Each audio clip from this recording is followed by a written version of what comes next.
Number 8 reads, a droplet of ink in an industrial inkjet printer carries a charge of 28 times 10 to the negative 13 coulombs and is deflected onto paper by a force of 2.4 times 10 to the negative 7 newtons.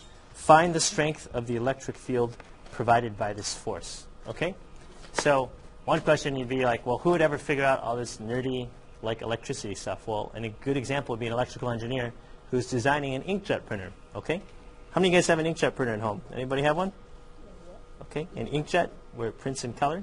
Okay, and the way it works is it gets little droplets of ink to stick onto your paper using an electric field. Okay, so step one is you make a little what? A little sketch here, right? So let's say you have a drop of colored ink. I'll make it red. Okay, yay! I'm a drop of ink. Happy. Oops.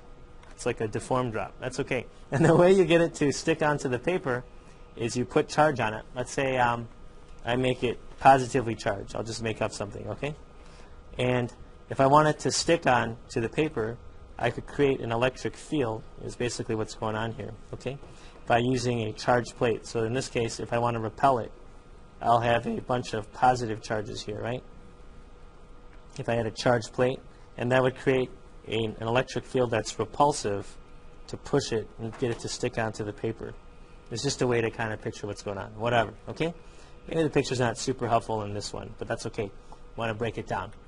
Next, step 2, list all of our what? All of our knowns and our what? Unknowns, okay? So the first thing they give me is 28 times 10 to the negative 13 coulombs. What's that a measure of? It's a measure of coulombs is a measure of charge, which we symbolize with the letter Q, because C is already used for coulombs. Next, they give me a force of 2.4 times 10 to the negative 7th newtons. Okay, and it's helpful that you say the terminology out loud to yourself when you're at home to help learn the vocab, even though people will think you're nuts. Like, why are you talking at your computer? Okay, and that's a measure of what? Force, and we're trying to find E, our electric field. Okay. So in this case, it's just straight plug and chug. The electric field E is equal to our force per unit charge. Okay? So this one is pretty straight up. In other words, the engineer who designed your printer would actually do this calculation. If they knew how big your droplet of ink was, they would know the force it takes to move it. They would know how much charge to put on your ink droplet, and then they could calculate the size of the electric field to get it to stick. Okay? So now if I just get out my calculator, it's straight up plug and chug. Okay? I'm going to take 2.4 times 10 to the negative 7th newtons and divide it by 28 times 10 to the negative 13th. Oops, you don't want to forget the negative.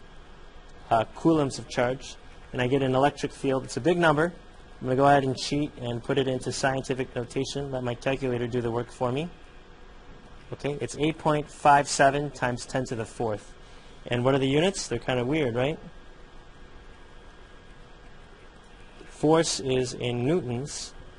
This is newtons. Charge is in coulombs. Okay, so I would need an 8.57 times 10 to the 4th Newton Coulomb electric field to get the ink to stick to the paper. And there you have it. That's number 8 in a nutshell.